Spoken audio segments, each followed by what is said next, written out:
İsrailin müdafiə ordusu İranın hərbi infrastrukturuna zərbə endirəcək. Buna cavab olaraq İran silahlı qüvvələri ən ağır zərbə vurmağa hazırlaşır deyə agentliyin son dəqiqə məlumatında qeyd olunub. Tərəflər arasında raket müharibəsinin 4-cü günüdür. Tərəflər atəşkəsə razılaşmaqdan imtina eləyir və hər biri qarşı tərəfi tamamilə məhv etməklə hədələyir. İranda və İsraildə yerləşən diplomatik nümayəndəliklərimiz gücləndirilmiş rejimdə çalışır. 41 Azərbaycan vətəndaşı, o cümlədən səfirlik əməkdaşlarının ailə üzvləri ölkəyə təxliyə edilib.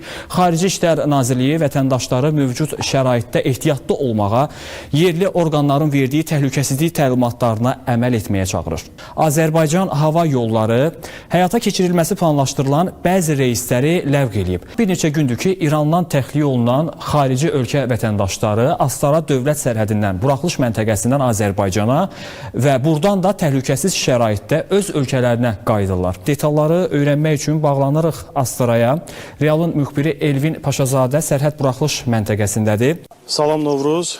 Xarici vətəndaşların təxliyəsi davam edir. Yeri gəlmişkən Pakistan İranla sərhədini bağlayıb, sərhəd qeyri-müəyyən müddətə bağlanıb. İyunun 18-də keçirilməsi planlaşdırılan Azərbaycan-İran biznes forumu da qeyri-müəyyən müddətə təxirə salınıb. İsraillə İran arasında baş verən silahlı toqquşmanın nəticəsində dünya bazarında neftin qiyməti 13% artıb. Son baş verən hadisələr və hər iki tərəfdən gələn açıqlamaları hazırda bizimlə birbaşa bağlantıda olan siyasi şərhçi Əli Mustafa ilə dəyərləndirəcək. Əli müəllim, bu əməliyyatların uzun müddətli nəticələri nə ola bilər, nə gözləyir? Bildiyim qədər İsrail ayın 30-una qədər sanki bir müddət öz üçün müəyyən edib və bu müddət ərzində o İranın hərbi siyasi establishmentini əhəmiyyətli dərəcədə sıradan çıxartmağa yəqin ki qarşısına qərar qoyub. İsrail İranın dövlət televiziyasının binasını raketlə vurub deyə məlumatda qeyd olunub. Bu barədə Telegram kanallarında canlı görüntülər də paylaşılıb və hücum efirdə canlı yayım zamanı baş verib. Bununla bağlı video görüntülər var, izləyək.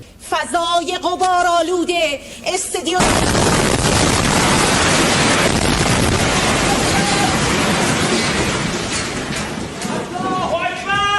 İsrailin İrana indirdiyi zərbələr nəticəsində azı 1800 nəfər yaralanıb deyə İran Səhiyyə Nazirliyi məlumat yayıb. İzlədiyimiz kimi sürətlə inkişaf edir, hər dəqiqə bir xəbər gəlir. Miqyası böyük olan bir savaşdır. Yəni konkret İrandakı mövcud rejim, artıq siyasi rejim hədəfdədir deyə bilərik. İndi Amerikaya bağlanacağıq. Vaşinqtondan bizimlə birbaşa bağlantıda Realın Amerika bürosundan Nadirə Məmmədovadır. Nadirə. Salam Novruz, axşamınız xeyir. Bəli, Amerika Birləşmiş Ştatları Dövlət Departamenti dünya üzrə bütün səfirlik və konsulluqlarına göstəriş verib ki, Amerika Birləşmiş Ştatları hökuməti üçün bütün Amerika vətəndaşlarının təhlükəsizliyi və qorunması birinci dərəcəli prioritetdir. İran nüvə silahına sahib ola bilməz. Xəbər axşamı 2-ci saatına başlayır. Axşamımızın xəbər bələdçisi mənəm, Novruz Harun. Kreml Rusiya prezidenti Vladimir Putinlə Türkiyə prezidenti Rəcəb Tayyip Erdoğan arasında telefon danışığı barədə məlumat yayıb. Təhlükəsizlik üzrə ekspert Coşqun Başbuqla dəyərləndirəcəyi hazırda Türkiyədən bizimlə birbaşa bağlantıdadır. Coşqun müəllim, sülh danışıqlarına və yaxud da hər hansı bir atəşkəsə də razılaşmır tərəflər. Bunun sonunu necə görürsünüz?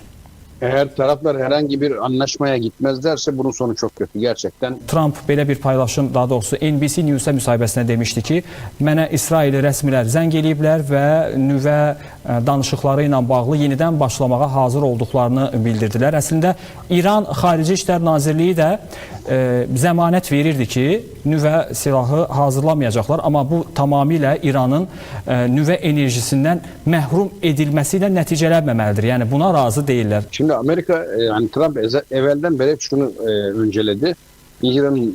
İsrail'in İran'a saldırısına onay vermedi.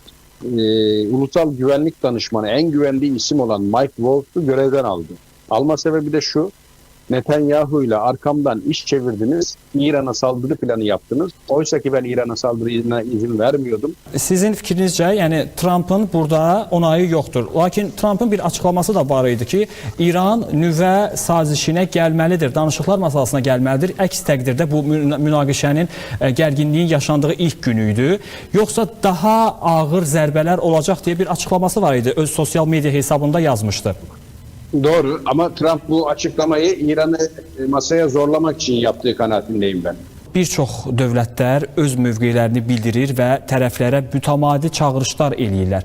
Rəsmi Moskva da həm İranı, həm də İsraili razılığa səsləyib və Rusiya büromuzun müxbiri İqbal İlqaroğlu danışacaq. Hazırda bizimlə birbaşa bağlantıdadır. İqbal. Salam Novruz, hər vaxtınız xeyir olsun. Bəli, yaxın şərqdə baş verən gərginlik Kremlin də diqqət mərkəzindədir. Rusiya, İsrail və İran arasındakı münaqişənin həlli üçün vasitəçilik etməyə hazırdır. Ukraynadan da məsələyə münasibət var. Emil Hüseynlidən eşidəcəyik. Kiyevdədir hazırda. Axşamı xeyir Novruz. İran-İsrail münaqişəsindən rəsmi Kiyev artıq narahat olmağa başlayıb. Dünya dövlətlərinin Ukraynaya diqqəti azalacaq.